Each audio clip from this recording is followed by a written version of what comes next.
Good morning, Honorable Principal Ma'am, parents, and my dear colleagues. First of all, I would like to thank the School Managing Committee who has organized a webinar on New Education Policy 2020. Education is a procedure of learning where knowledge, skills, and habits move from one generation to the other.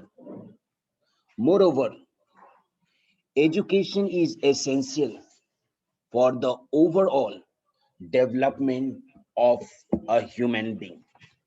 Today, we had a panel discussion on NEP 2020 where our colleagues will throw light on different stages. I would also request parents to share their views. The new education policy aims to make it easier to set up new quality of higher educational institute which will be at par with the global standard. This will promote value-based education. It will help students to develop scientific temper from a young age. Recently, the Union Cabinet has approved the new education policy 2020 with an aim to introduce several changes in the Indian education system from the school to college level. The NEP 2020 aims at making India a global knowledge superpower. The cabinet has also approved the renaming of the Ministry of Human Resource Development to the Ministry of Education. Parents, the first education policy came in 1968 and the second in 1986 under Indira Gandhi and Rajiv Gandhi respectively. The NEP of 1986 was revised in 1992 when P.V. Narasimha Rao was Prime Minister. The third is the NEP 2020 released under the Prime Ministership of Sri Narendra Modi. In this policy, the current 10 plus 2 system to be replaced by a new system that is 5 plus 3 plus 3 plus 4 curricular structure corresponding to the ages 3 to 8 years, that is foundational stage, 8 to 11 years preparatory stage, 11 to 14 years middle stage, and 14 to 18 secondary stage. For the first stage, I would like to invite Mr. Rakesh.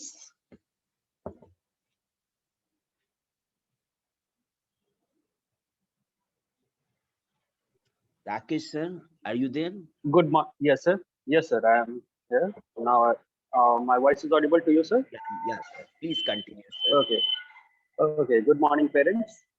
First of all, I want to thank my principal ma'am who has given the responsibility to give me the information about the foundation stage of this new education policy. I would like to thank Kishore sir also who has thrown a good light on that new education policy that is 5 plus 3 plus 3 plus 4. And I'm going to start here with the foundation stage. As you know, parent, that this is very much important for all stages students. And you are not the parent of only one of your child. You might be two or three more childs there at your home. So this is important for all of you. When we talk about the foundation stage, this is the stage when students are getting the admission in a school at the age of 3, as sir has said already. And when they just admitted in the school, they don't have to focus on the study. Like previously, we were just sending them with their bag, with their school bag and their books. Now it is not there. Students will just take the admission in a school and they will go only for playing purposes. The games which we like most in our childhood, the same game which we enjoyed earlier, they will get the facilities of those games in their school only, under the surveillance or under the guidance of the school teacher.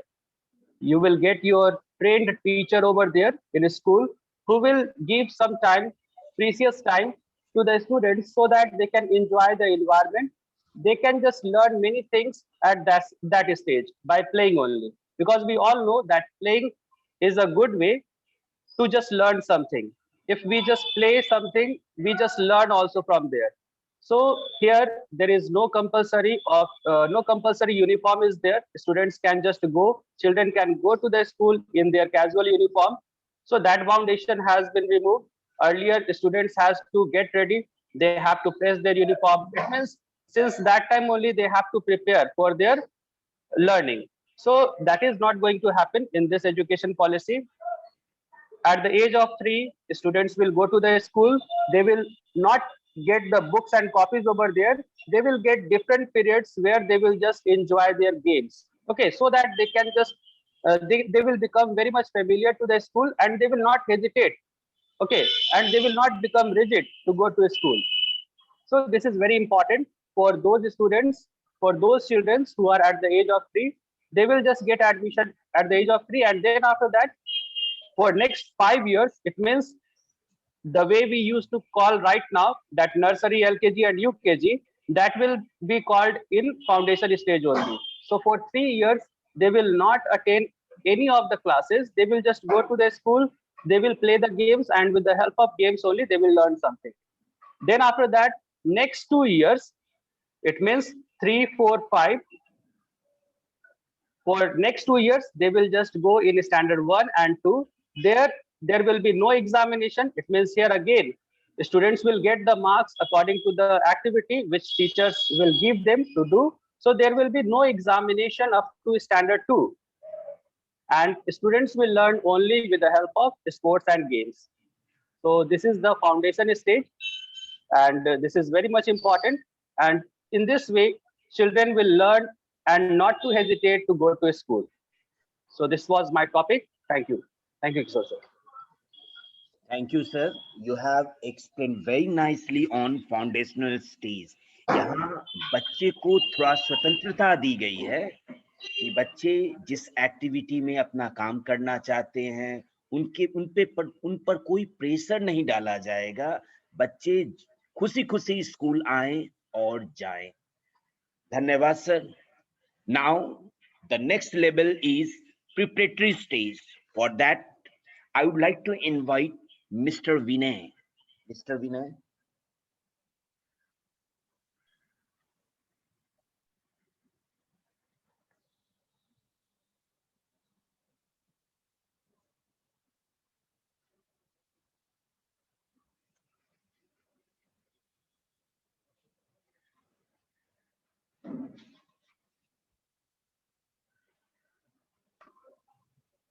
Good morning, sir.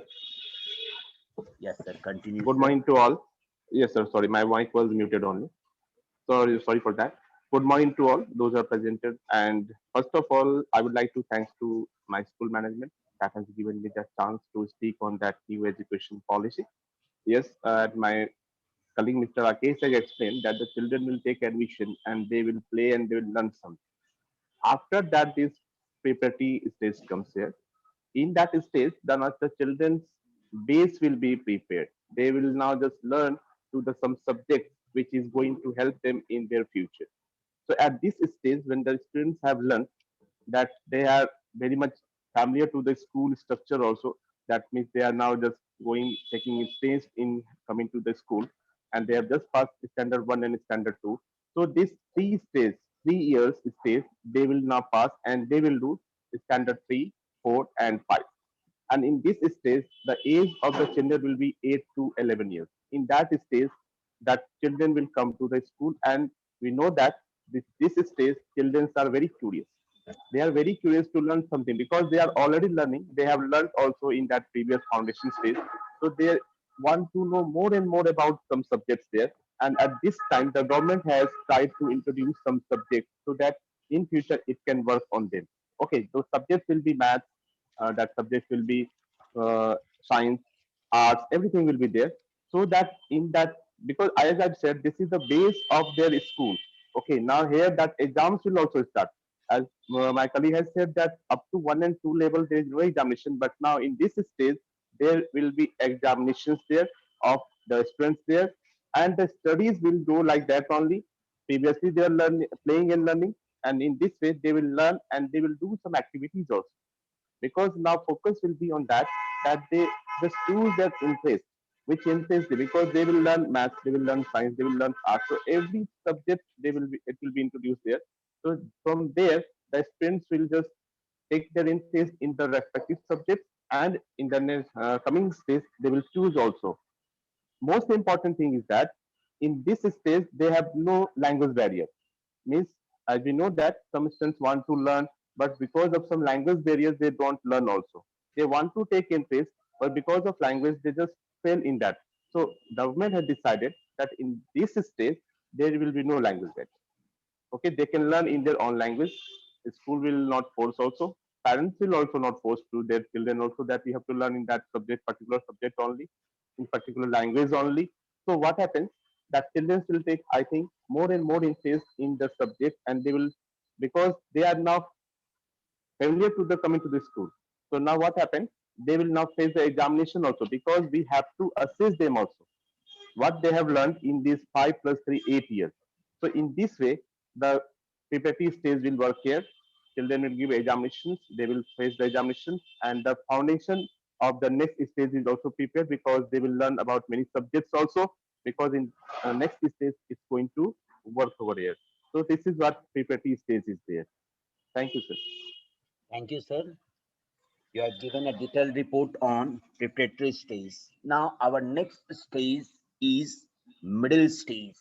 For that, I would like to invite Mr. Saibal.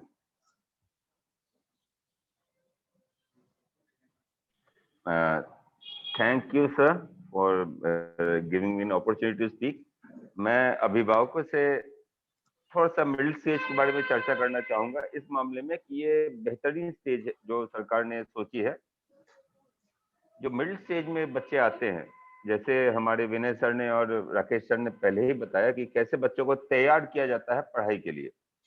अब middle stage में आते हैं तो हमें computer की भाषा सिखाई जानी शुरू होगी, कुछ वोकेशनल कोर्स, ऐसे शिक्षा माध्यम जिससे हम रोजगार ले सकें, और ये बड़े माध्यम नहीं होंगे, साधारण माध्यम जैसे कि फर्स्ट एड, प्रथम चिकित्सा जो हम देते हैं, भोजन पकाने की कला, कपड़े सीने की कला, छोटी छोटी चीजें, वो भी एक सब्जेक्ट होगा। बच्चा वो चूज कर सकता है कि भाई मुझे तो भाई अंग्रेजी पढ़नी है, हिंदी पढ़नी है, और साथ में मुझे कपड़े सीने हैं।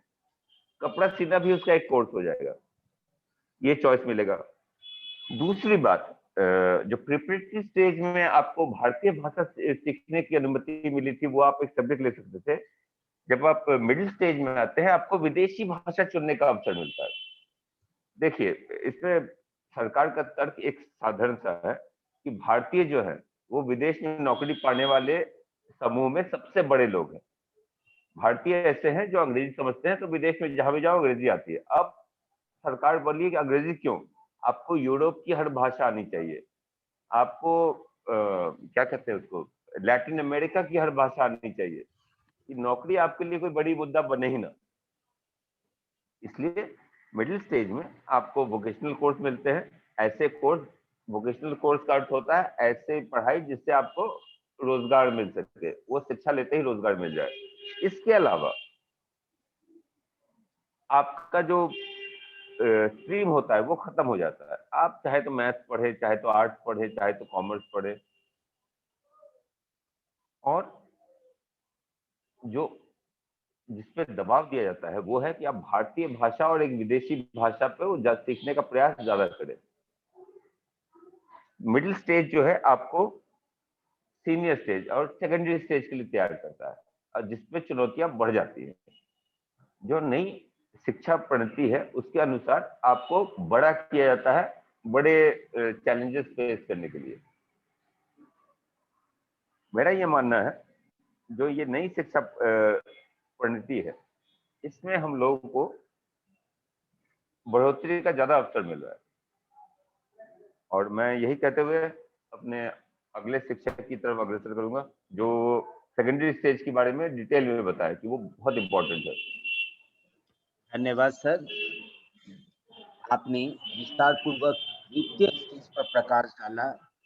इसमें कंप्यूटर नॉलेज, वोकेशनल कोर्स और साथ साथ का जो बैरियर होता था उसे खत्म कर दिया गया। अब मैं चौथे चरण पर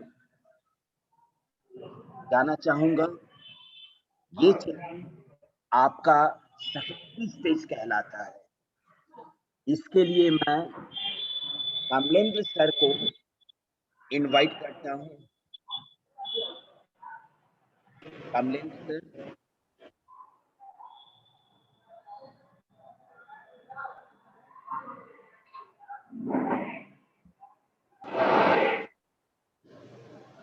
जी धन्यवाद किशोर सर। सबसे पहले तो हमारी जो प्राचार्य हैं उनका मैं धन्यवाद करूं कि उन्होंने मुझे यह अवसर दिया। बहुत पुनीत अवसर है यह। पुनीत अवसर इसलिए क्योंकि हमें अभिभावकों से मिलने का सुअवसर प्राप्त हो रहा है, और हमारे अभिभावकगण उनका मैं तहे दिल से शुक्रिया करता हूं। सबसे पहले अभिनंदन इसके लिए क्योंकि आपने बहुत ही कीमती समय दिया है हम लोगों को, और अपने बच्चों के साथ आप किस कदर जुड़े हुए हैं यह आपकी इस जो उद्भट भावना है आप में जो बसी हुई है, यह बात कि हमारे बच्चे जो हैं सो भविष्य के कर्णधार हैं और वे हमारे देश को आगे ले जाएं, हमारे भविष्य को आगे ले जाएं। इसके लिए आपका बहुत बहुत धन्यवाद क्योंकि आपने अपना कीमती समय दिया है हम लोगों को।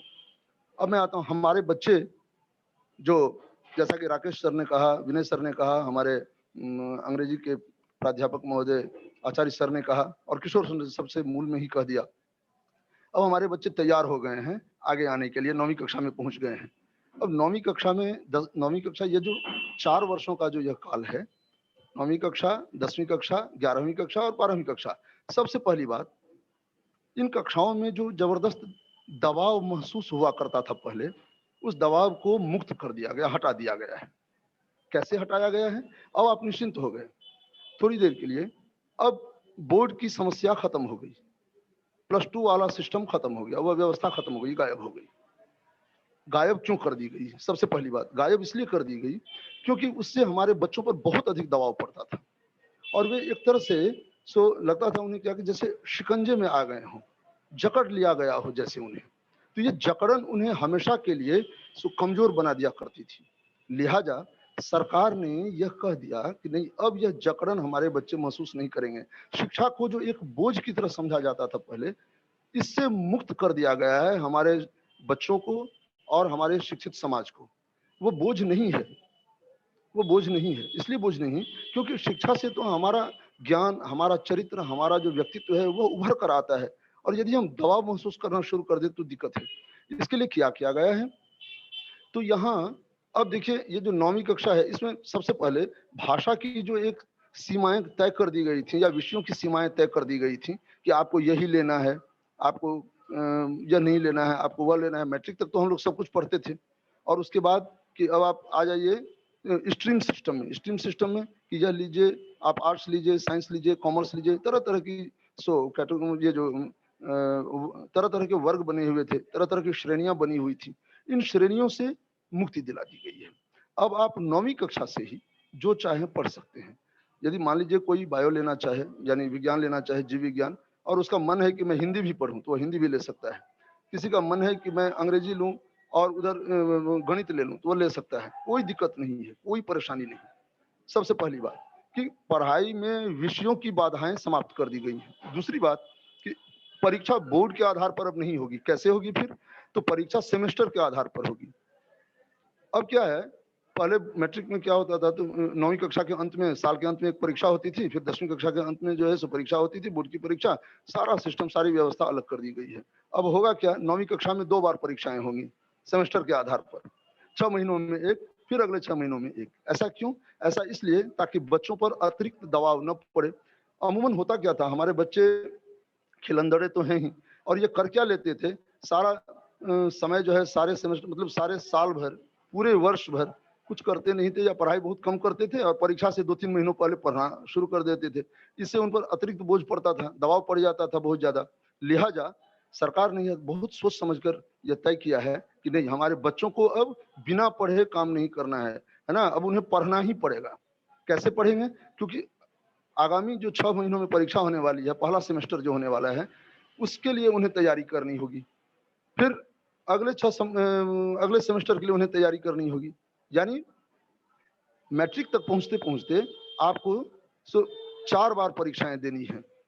इसमें मजे की बात यह है कि हम शिक्षक तो आकलन करेंगे ही, बच्चा जो खुद है वह खुद भी अपने आप को आकलित करेगा। वह बच्चा खुद अपना जो है सो अंक वहां निर्धारित करेगा। ऐसे प्रश्न तैयार किए जाएंगे ताकि वे बच्चे जो हैं, जो परीक्षा देने वाले हैं, वे खुद भी अपना असेसमेंट कर सकें, खुद भी अपना आकलन कर सकें। इतना ही नहीं, बच्चों के परिवेश में रहने वाले उनके जो बंधु बांधव हैं, उनके जो मित्र हैं, सहपाठी हैं, उन पर भी यह जिम्मेदारी डाली गई है। मतलब एक तरह से सर्वांगीण विकास हो, इसके लिए यह तय किया गया है, मैं समझता हूँ, है ना, और बहुत अच्छा है। इसके बाद जब +2 तक, यानी कि +2 तो हट गया, 12वीं कक्षा यानी 4 सालों का जो यह है, यह हो जाए, उसके बाद अब आप बच्चा आ गया कॉलेज में। कॉलेज की व्यवस्था और अच्छी कर दी गई है। उसमें पहले क्या होता था कि आदमी ने स्नातक कोर्स में अपना नामांकन करवाया और पढ़ाई छोड़कर निकल गया। 1 साल के बाद उसके पास पैसे का अभाव था, दिक्कत हो गई, निकल गया हुआ। तो इसमें परेशानी यह हो जाती थी कि फिर वह जब भी कभी पढ़ना चाहे तो उसे फिर शुरू से शुरुआत करनी पड़ती थी। इसमें परेशानी आ जाती थी। टेक्निकलिटी की जो बात है, इसमें दिक्कत हो जाती थी। अब ऐसा नहीं है।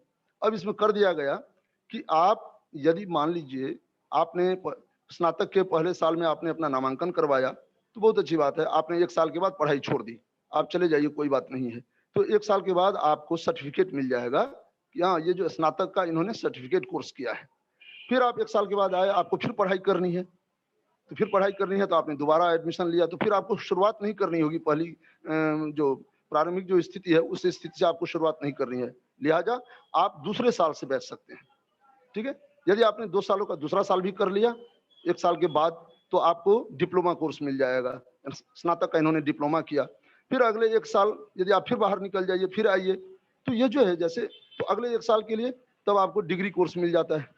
डिग्री मिल जाएगी आपको कि हाँ, इन्होंने स्नातक की डिग्री की है। और फिर 1 साल यदि आप जोड़ देते हैं तो आपको जो रिसर्च वाला जो है वह मिल जाता है। और आप भविष्य में यदि MA करना चाहें, अब MA, MSc और MCOM का जो है सो वो विधान समाप्त कर दिया गया, अब वो नहीं रहा, है ना। MPhil जो था पहले, क्योंकि MA करने के लिए आपको वो तैयारी करनी पड़ती है, उस तैयारी के लिए आपको अभ्यास के रूप में MPhil करना पड़ता था, वो MPhil वाली व्यवस्था ही खत्म कर दी गई। अब आपने रिसर्च वाला कर लिया तो 1 साल में आपका जो है सो पोस्ट ग्रेजुएट जो है वो हो जाएगा। वो यदि आपने वो नहीं किया तो फिर 2 साल। इस तरह से बहुत व्यापक है, बहुत बढ़िया है। 300 पन्नों में, 300 पृष्ठों में यह है, 66 पृष्ठों में इसका आकलन किया गया है। और के कस्तूरी रंगन नाम के जो हमारे इसरो के अध्यक्ष थे, उनकी अध्यक्षता में यह नई शिक्षा नीति तय की गई है। तो मैं समझता हूं समय बहुत कम है और मैम बोलेंगी, इसलिए मन तो है कि बहुत कुछ बताऊं इस पर। निज भाषा उन्नति है, सब उन्नति को मूल, बिन निज भाषा ज्ञान के मिटे नहीं को शूल। यह जो कह दिया गया है, इससे हमारी भारतीयता की पहचान आती है। हम अपने आप को भूल से गए थे।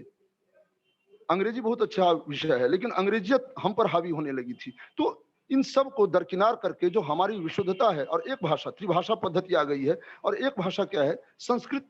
अब इस उच्च शिक्षा में भी संस्कृत का योगदान आने लगा है, ताकि हम अपनी पारंपरिकता से, अपनी धार्मिकता से, अपनी निष्ठा, धार्मिकता यानी धार्यते इति धर्म, भारत अपने आप में एक धर्म है, भारतीयता अपने आप में एक धर्म है, इसलिए इसको धारण करने के लिए कहा जा रहा है। तो इसलिए हम फिर पुरानी परंपरा की ओर आ रहे हैं, क्योंकि भारत अजन्मा है, आदि अनादि इसका वंशज ऋषि मुनियों की मैं संतान, संस्कृतियों की नींव से जन्मा हुआ प्रथम में मनुज महान। जब बहुत पहले कह दिया गया है, खैर न चाहते हुए भी मैम को बोलना है। मैं आप सबसे क्षमा चाहता हूं और बहुत कुछ कहने का मैंने प्रयास किया। मैं समझता हूं वो आप लोग पहले से भी सुधी जन हैं, बहुत समझदार हैं और बहुत समझ गए होंगे इसके बारे में। तो मैं आपसे विदा चाहता हूं और मैं फिर संचालन का भार जो हमारे किशोर सर संभाले हुए हैं, मैं उनके हवाले करता हूं। धन्यवाद। जय हिंद, जय भारत, वंदे मातरम। धन्यवाद सर, आपने विस्तार पूर्वक अंतिम स्टेज पर प्रकाश डाला, जिसमें बच्चे को एग्जाम का भय दिखाया गया है। यहाँ बच्चे सतर्क हो जाएं, एग्जाम के लिए रेडी हो जाए, अपने आप को प्रिपेयर कर ले। पर यहाँ एग्जामिनेशन होगी तो सेमेस्टर वाइज 6 महीना पर ये एग्जाम कंडक्ट की जाएगी। Dear parents, our colleagues have given a detailed report on each and every stage. I hope you have gained a lot of information on new education policy 2020. If any parents wants to express his or her views, you are most welcome. You must raise your hand so that I will unmute you and you can express your views. किन्हीं अभिभावक गण को अपना view रखना है, वो हाथ raise कर दे जी। हाँ, लवली के पेरेंट्स बोलना चाहते हैं। हाँ, बोलिए।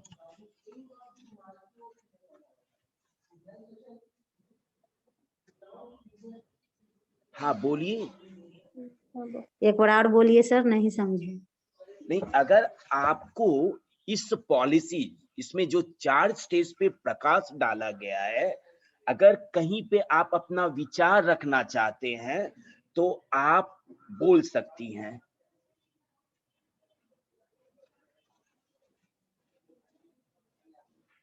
हाँ, सत्यम के पेरेंट्स बोलना चाहते हैं। जी बोलिए।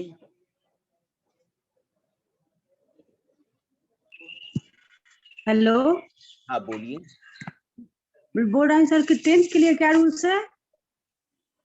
हाँ बोलिए। 10th के लिए पूछ रही हूँ कि क्या रूल्स है?